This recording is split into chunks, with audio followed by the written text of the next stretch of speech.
मेरा नाम मुकेश है। आपका इस ऑनलाइन क्लास में स्वागत है। आज हमारी क्लास जो पर्यावरण की है और इसमें क्लास थर्ड, फोर्थ और फिफ्थ पर्यावरण की तीसरी, चौथी और पाँचवीं की बुकों का सारांश है, उनको अपन पढ़ेंगे। इसमें जो सारांश है उनको पढ़ेंगे अपन इसमें, ठीक है। तो आसपास पर्यावरण अध्ययन क्लास 3, 5 को अपन पढ़ेंगे और इसमें सारांश। और ये एमपी-टेट, सी-टेट को मैंने ध्यान में रखते हुए ना, ये जो एमपी-टेट भी अपना आने वाला है मध्य प्रदेश का और सी-टेट करंटली आने वाला है, और तो इन दोनों को एग्जामों को ध्यान में रखते हुए, और अदर स्टेट के एग्ज़ाम भी टेट होते हैं, उसमें भी ये काफ़ी कारगर है। और ये एनसीईआरटी की बुक है और इसमें अपन थर्ड, फोर्थ और फिफ्थ को, तो देखो इसमें ये दिया हुआ आसपास पर्यावरण अध्ययन कक्षा 3 डाल डाल पर, ताल ताल पर, ये दिया हुआ है। ये सारी चीज़ें अपन पढ़ेंगे। देखो इसको आपको देख लेना, ये सारी चीज़ें पढ़ेंगे अपन कक्षा 3 के बारे में। ये सारी चीज़ें वीडियो को रोक के आप देख सकते हो कि कौन कौन सी यूनिट इसमें कवर करेंगे अपन और क्या क्या है। तो देखो ये सारी चीज़ें अपन को दी हुई हैं और थर्ड, फोर्थ, फिफ्थ को, तो इसको अपन बारी बारी से पढ़ेंगे और सारी क्लासों को अपन समावेश करेंगे इसमें और फुल पढ़ेंगे सारांश, जिससे अपनी जल्दी से क्लास को किया जाए। और उसमें मैंने सारांश हर यूनिट का मैंने जो मेन एग्जाम के पॉइंट व्यू से उनको समावेश किया है। जो इम्पोर्टेंट क्वेश्चन आ सकते हैं उन्हीं को अपने एनसीईआरटी के बुक से लेके शॉर्ट फॉर्म में बना के इसमें बताया है। तो देखो सबसे पहले अपन देख लेते हैं आसपास पर्यावरण अध्ययन। ये दिया हुआ है, क्या दिया हुआ है, आसपास पर्यावरण अध्ययन क्लास थर्ड का, और इसमें पढ़ेंगे अपन शुरू से। तो देखते हैं।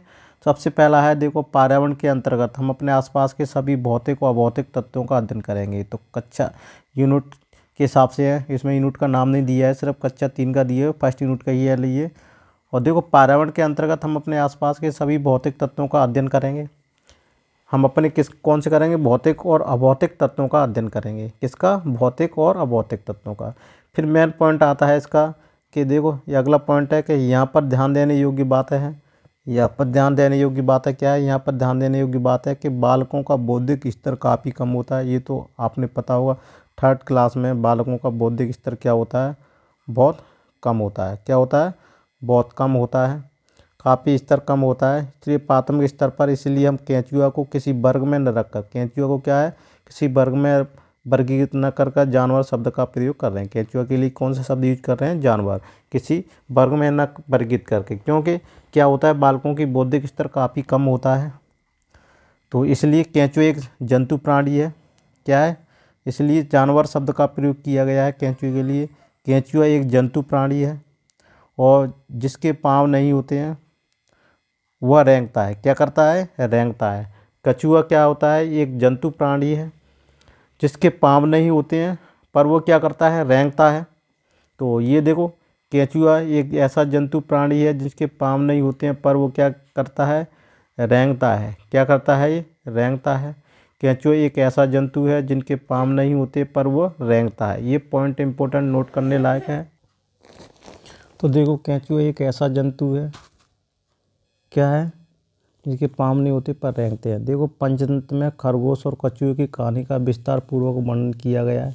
तो ये भी पॉइंट नोट करने लायक है कि पंचतंत्र में खरगोश कछुआ की कहानी का विस्तार पूर्वक वर्णन किया गया है। फिर देखो अगला पॉइंट है, बच्चों को सृजनात्मक गतिविधियों जैसे उंगलियों और अंगूठों पर रंग लगाकर, जैसे बच्चों को सृजनात्मक गतिविधि होते हैं, जैसे उंगलियों और अंगूठों पर क्या करते हैं, रंग लगाकर चित्र बनाना अच्छा लगता है। उन्हें अपनी इच्छा से अलग अलग तरह के डिजाइन बनाने के लिए प्रोत्साहित करें।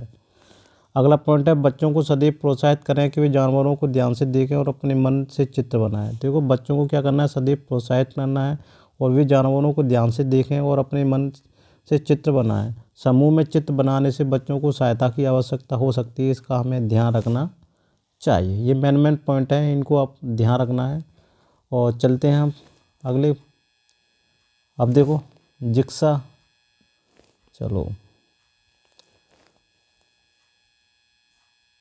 अब देखो आ गया ये पॉइंट है, जिक्सा एक चित्र पहेली है। जिक्सा क्या है, जिक्सा एक चित्र पहेली है। जिक्सा में क्या होता है, जिसमें चित्रों को विखंडित कर दी जाती हैं चित्रों को। इसमें क्या टुकड़े टुकड़े चित्रों के कर दिए जाते हैं। उन टुकड़ों को क्या किया जाता है, आपस में मिला दिया जाता है, मिला के एक पूरा चित्र बनाया जाता है, जिससे जिक्सा एक चित्र पहेली है। क्या बोलते हैं उसे, चित्र पहेली है। फिर से चित्र का रूप देने का प्रयास करते हैं। क्या करते हैं, उन चित्रों को विखंडित अलग अलग कर दिए जाते हैं। फिर उसे इस चित्र को क्या रूप देने का प्रयास करते हैं। इसका स्वरूप खेल के अनुसार बदलता रहता है, हमें इसका ध्यान रखना चाहिए। अब देखो, जिक्सा ऐसा बनाया जाए कि उसमें कुछ चुनौतियाँ हों, सीधे सीधे टुकड़े ना हों, जिससे आसानी से ही क्या बोलते हैं जोड़े जा सकें। हमें ये ध्यान में रखना चाहिए। ऐसे भी अपन को सीधे सीधे टुकड़े नहीं होने चाहिए, जिससे बच्चे आसानी से बना सकें, उसको जोड़ के आसानी से। तो कुछ न कुछ उसमें चुनौती हो, जो सीधे सीधे टुकड़े ना हो, ऐसे ही आसानी से जोड़े जा सकें, ऐसे अपने ध्यान रखना चाहिए। अब देखो अगला पॉइंट है, बच्चों से इस बात की जानकारी ली जा सकती है। बच्चों से इसके बारे में जानकारी ली जा सकती है कि उनमें यहाँ छुपन छुपाई, देखो बच्चों से इस बात की जानकारी ली जा सकती है कि उसमें यहाँ छुपन छुपाई, अंताक्षरी क्या बोलते हैं आदि खेलों को किस नाम से जाना जाता है। बच्चों को इस बात का भी इस बात की जानकारी ली जा सकती है कि उनमें यहाँ छुपन छुपाई, अंताक्षरी आदि खेलों को किस नाम से जाना जाता है। तो विभिन्न क्षेत्रों में विभिन्न नाम से प्रचलित एक प्राचीन खेल है। ये विभिन्न क्षेत्रों में विभिन्न नाम से प्रचलित एक प्राचीन खेल है। अब देखो, बच्चे अपने खेल में पेड़ पौधों में पाई जाने वाली विविधता को देखकर महसूस कर पाएंगे। देखो, बच्चे खेल में पेड़ पौधों में पाई जाने वाली विविधता को देखकर महसूस कर पाएंगे। अलग अलग बच्चे यदि पौधों को परी बनेंगे तो अच्छा होगा। अगर अलग अलग बच्चे पौधों को परी बनेंगे तो अच्छा होगा, क्योंकि खुद वर्गीकरण का आधार चुनेंगे। उसमें विभिन्न सामाजिक पहलुओं का क्या होगा, विकास होगा।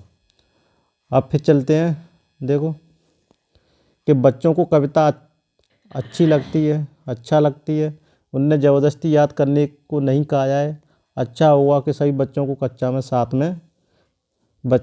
साथ साथ गाएं। अब देखो अगला पॉइंट है, पेड़ के पत्तों में काफ़ी ज़्यादा विभिन्नता देखने को मिलती है। पेड़ के पत्तों में काफ़ी ज़्यादा विभिन्नता देखने को मिलती है। कोई लंबा, कोई छोटा, कोई भूरा, कोई हरा आदि इस तरह के वृक्ष की लंबाई और वृद्धि पर निर्भर होते हैं। पत्ते कविता के लेखक विजेंद्र पाल सोदिया है। पत्ते कविता के लेखक कौन है, विजेंद्र पाल सोदिया है। तो ये मेन पॉइंट अपने याद रखने लायक है। देखो इसको अपन इस तरीके से कर देते हैं कि कविता के लेखक विजेंद्र पाल सिसोदिया है। कौन है, विजेंद्र पाल सिसोदिया है। तो इस तरीके से अपन इसको पढ़ेंगे और सारे मेन पॉइंटों को अपने लिया गया है। और कक्षा 3 की जो NCERT की बुक EVS है, वहाँ से अपने सारे मेन पॉइंटों को कलेक्शन किया हुआ है। उन मेन पॉइंटों को आप ध्यान से पढ़ते रहिएगा। और इसकी PDF फाइल भी मेरे टेलीग्राम चैनल पर मिल जाएगी, आप मेरे टेलीग्राम चैनल को ज्वाइन कर लीजिएगा। और इसकी डिस्क्रिप्शन लिंक में सारी लिंकें अवेलेबल हो जाएंगी, यूट्यूब चैनल की भी, टेलीग्राम चैनल पे, और ग्रुप दोनों बने हुए हैं, फेसबुक पेज और ग्रुप दोनों बने हुए हैं, वहाँ पर भी आपको इसकी लिंक मिल जाएगी। और वहाँ पर आपको PDF स्टडी से जितने भी मटेरियल बुक अवेलेबल हैं मेरे टेलीग्राम चैनल पर वहाँ पर मिल जाएंगी। तो इस तरीके से अपनी ये क्लास चलेगी और आप इसको ध्यान से पढ़ते रहना। और अगर आपको ये मेरे क्लास अच्छी लगो तो कमेंट्स में, अच्छी लगे तो आप कमेंट्स में ज़रूर बताइएगा, लाइक इसको ज़रूर कीजिएगा। और इससे मुझे कोई भी ऐसी क्लासों में अगर आप जितना ज़्यादा इसको लाइक करेंगे, शेयर करेंगे, तो मेरा हौसला उतना बढ़ता है और उससे अच्छी अच्छी क्लासें बनाने के लिए मैं प्रोत्साहित होता हूँ, मोटिवेशन होता हूँ। अब मेरे को मोटिवेट मिलता है अगर आप इस वीडियो को ज़्यादा से ज़्यादा लाइक करेंगे, देखेंगे और अपने फ्रेंड सर्कल में इसको शेयर करना ना भूलेगा, जिससे और भी इस क्लास का फ़ायदा उठा सकेंगे। ये MP टेट को ध्यान में रखते हुए, जो MP टेट अपना मार्च अप्रैल में होने जा रहा है 2022 में, उसको ध्यान में रखते हुए बनाई गई है। और ये क्लास ऐसा नहीं है कि सिर्फ MP टेट के लिए, C टेट के लिए भी बहुत इंपॉर्टेंट है, अदर स्टेट के टेट के लिए भी बहुत इंपॉर्टेंट है। तो इस तरह से अपनी क्लास चलेगी। और देखते हैं अगला पॉइंट है। देखो ये पॉइंट है, आपको ध्यान होगा कि मशहूर कलाकार क्या है, आपको ध्यान होगा कि मशहूर कलाकार विष्णु चिंचालकर क्या है, चिंचालकर, ठीक है, इंदौर मध्य प्रदेश के सूखे पत्तों से चित्र बनाने के लिए काफ़ी ज़्यादा विख्यात हैं। हम भी कागज़ के पत्तों पर रखकर इसके हाथ से कागज़ पर मोमी रंग या पेंसिल फेरेंगे तो चित्र बन जाएगी। देखो, हम भी कागज़ के पत्ते पर रखकर हल्के हाथ से कागज़ पर मोमी रंग या पेंसिल फेरेंगे तो चित्र बन जाएगा। यहाँ पर ध्यान देना चाहिए कि पत्ते और कागज़ को हिलाना नहीं है। तो देखो, कलाकार कौन है, आपको ध्यान होगा, मशहूर कलाकार विष्णु क्या है, विष्णु चिंचालकर, इंदौर मध्य प्रदेश के ऐसे सूखे पत्तों से चित्र बनाने के लिए काफ़ी ज़्यादा विख्यात हैं। और अगला पॉइंट, अपने बच्चों को किसी एक पेड़ से रिश्ता बनाने के लिए प्रेरित करें, जिससे उसे पानी देना, उसकी देखभाल करना, उसकी बारीकी से देखना आदि, उसके पर्यावरण के प्रति उनका लगाव भी बढ़ेगा। ये भी मेन इम्पोर्टेंट। और फिर आता है अगला पॉइंट है, पानी कविता के रचयिता श्री प्रसाद हैं। पानी कविता के रचयिता कौन है, श्री प्रसाद हैं। और पानी रे पानी कहानी का वर्णन किया गया है। पानी रे कहानी का वर्णन किया गया है। और इस पानी कविता के रचयिता मुझे श्री प्रसाद हैं। हमें अपने इलाके में गाई या सुनाई जाने वाली पानी से जुड़ी कविताएं और गीत के बच्चे कक्षा में, तो देखो, हाँ, हमें अपने इलाके में गाई या सुनाई जाने वाली पानी से जुड़ी कविताएं और गीत बच्चे कक्षा में गाएं। इससे अपने समुदाय के ज्ञान और कला के प्रति उनका लगाव बढ़ेगा। समझ में? इससे अपने समुदाय, ज्ञान और कला के प्रति उनका क्या बढ़ेगा, लगाव बढ़ेगा। और अगले पॉइंट की तरफ चलते हैं। देखो, कई जगह समाज के भेदभाव की वजह से आम स्रोत पानी में नहीं लेने दिया जाता है। तो देखो, अपने इलाके में गाई सुनाई जाने वाली पानी से जुड़ी कविताएं, गीत बच्चों के साथ गाएं। और इससे अपने समुदाय को ज्ञान, कला के प्रति क्या होगा, उनका लगाव होगा। और अपने समुदाय, ज्ञान, अपने जो आसपास की चीज़ों के बारे में नॉलेज बढ़ेगी। कई जगह समाज के भेदभाव की वजह से आम स्रोत से पानी लेने नहीं दिया जाता है। तो देखो, कुछ जगहों पर क्या होता है, भेदभाव भी होता है, जाति भेदभाव भी होता है, जिससे आम स्रोतों से पानी को नहीं भरने दिया जाता है। चुटकी चकराई का संबंध शब्द को चयन कर सार्थक शब्द बनाने से है। छुटकी चकराई किसका, देखो, छुटकी चकराई का संबंध शब्दों का चयन कर सार्थक शब्द बनाने से, ये ध्यान में रखने योग्य बात है। छुटकी चकराई, ये वाला मेन पॉइंट आपको ध्यान रखना है। इसको हाईलाइट भी कर देते हैं कि छुटकी चकराई का संबंध शब्द के चयन सार्थक शब्द बनाने से, ये ध्यान में रखने योग्य बात है। अगला पॉइंट देखेंगे अपन, हमारा पहला परिवार स्कूल न होकर हमारा परिवार अर्थात हमारे माता पिता का समूह होता है। तो ये भी मेन इम्पोर्टेंट है कि हमारा सबसे पहला परिवार स्कूल न होकर, देखो, स्कूल न होकर हमारा क्या है, परिवार है। हमारा पहला परिवार स्कूल न होकर क्या है, हमारा परिवार है, अर्थात हमारे माता पिता का समूह होता है। ठीक है, हमारा पहला परिवार स्कूल कौन सा है, हमारे माता पिता का समूह होता है। बच्चों को अपने परिवार वालों के हंसने, गाने आदि के तरीकों के बारे में बातचीत करवाई जाए, जिससे भी अन्य परिवारों को लोगों की खासियत भी पहचान सकेंगे। तो देखो, ये मेन पॉइंट है, अपन को उसको ध्यान में रखना है। क्या ध्यान में रखना है,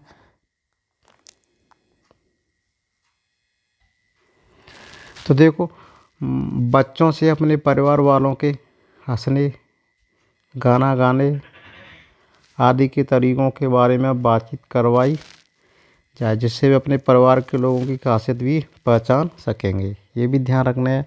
फिर देखो, मकान कब बन जाता है, घर बन जाता है, इस पर चर्चा करवाना चाहिए, क्योंकि मकान और घर के अंतर को स्पष्ट करने में सहायता होगी। अगला पॉइंट है, घर के हिस्सों में विशिष्ट व्यक्तियों का जाना या न जाना उसके घर के तौर तरीकों और संवेदनशीलता को दर्शाता है। मकान कब घर बन जाता है, इस पर चर्चा करवानी चाहिए, है ना। किस पर बनवाना चाहिए, इस पर चर्चा करवानी चाहिए। फिर घर के विशेष हिस्सों में विशेष व्यक्तियों का जाना या न जाना उसके घर के तौर तरीकों को, संवेदनशीलता को क्या करता है, दर्शाता है। अब देखो, घर प्यारा कविता का उल्लेख बच्चा टोली भारत ज्ञान विज्ञान समिति से लिया गया है। घर प्यारा कविता का उल्लेख बच्चा टोली। देखो, हर प्यारा कविता का उल्लेख बच्चा टोली भारत ज्ञान विज्ञान समिति से लिया गया है। उल्लेख बच्चा टोली, क्या? बच्चा टोली कहाँ से लिया गया है? भारत ज्ञान विज्ञान समिति से लिया गया है। ये भी ध्यान रखने लायक है। फिर देखो अगला पॉइंट है अपना, बच्चों के घर सजाने की प्रक्रिया पर बातचीत से। देखो, बच्चों से घर सजाने की प्रक्रिया पर बातचीत से स्थानीय सामग्री के उपयोग तथा त्यौहार मनाने के महत्व को उभारा जा सकता है। अगर बच्चों को घर सजाने की प्रक्रिया के बारे में बात करेंगे तो बच्चे अपनी जिज्ञासा के अनुसार पूछेंगे आपसे कि ये अपन घर क्यों सजा रहे हैं, अपने घर की सफाई क्यों कर रहे हैं, जिससे उनकी जिज्ञासा जागेगी। अपन उस जिज्ञासा को पूरा करने के लिए उनके क्या बताएंगे कि हम इसको सफाई इसलिए करते हैं, ये त्यौहार है। स्थानीय सामग्री का प्रयोग करना भी सीखेंगे और उस प्रयोग के बारे में त्यौहार मनाने के महत्व को भी उजागर हुआ कि अपन क्यों सफाई कर रहे हैं, इसका कारण क्यों, अपन सामान क्यों जमा रहे हैं, त्यौहार क्या चीज़ होती है, त्यौहार के दिन क्यों सफाई की जाती है, त्यौहार का महत्व क्या है, इन सारी चीज़ों के बारे में बताई जा सकती है। तो देखो अब इसके बारे में और देखते हैं अपन।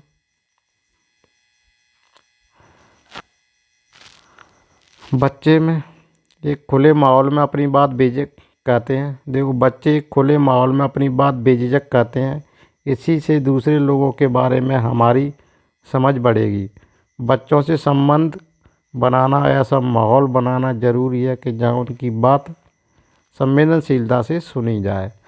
तो देखो, बच्चे एक खुले माहौल में अपनी बात बेझिझक कहते हैं। इसी से दूसरे लोगों के बारे में हमारी समझ बढ़ेगी। बच्चों से संबंध बनाना और ऐसी माहौल बनाना ज़रूरी है जहाँ उनकी बात को संवेदनशीलता से सुनी जाए। ये मेन पॉइंट इम्पोर्टेंट है। और हांगकांग में सांप खाना बहुत पसंद है। वहाँ के लोग लिंग हू फैन खाते हैं। ये मेन पॉइंट है, इम्पोर्टेंट है। अक्सर ये सीटेट में आया हुआ है, कई बार पूछा गया है कि हांगकांग में सांप खाना बहुत पसंद है। तो ये मेन पॉइंट अपन को याद रखना है। और मेन पॉइंट क्या है? हांगकांग में सांप खाना बहुत पसंद है। क्या है? हांगकांग में सांप खाना बहुत पसंद है। वहाँ के लोग लिंग हू फैन खाते हैं। क्या है? डिश का नाम क्या है? लिंग हू फैन। क्या है? लिंग हू फैन खाते हैं। और कहाँ के हैं ये लोग? हांगकांग। हांगकांग में सांप खाना पसंद है। कश्मीर में सरसों के तेल से मछली बनती है। देखो, कश्मीर में क्या बनती है? सरसों के तेल से क्या बनती है? मछली बनती है। तो अगर ये क्वेश्चन पूछा जाए कि कश्मीर में सरसों के तेल से मछली बनती है तो क्या जवाब देगा? क्या जवाब होगा अपना? क्या जवाब होगा? तो देखो, ये भी मेन पॉइंट है कि कश्मीर में क्या है। देखो, इसको हाईलाइट करके दिखाते हैं। सॉरी,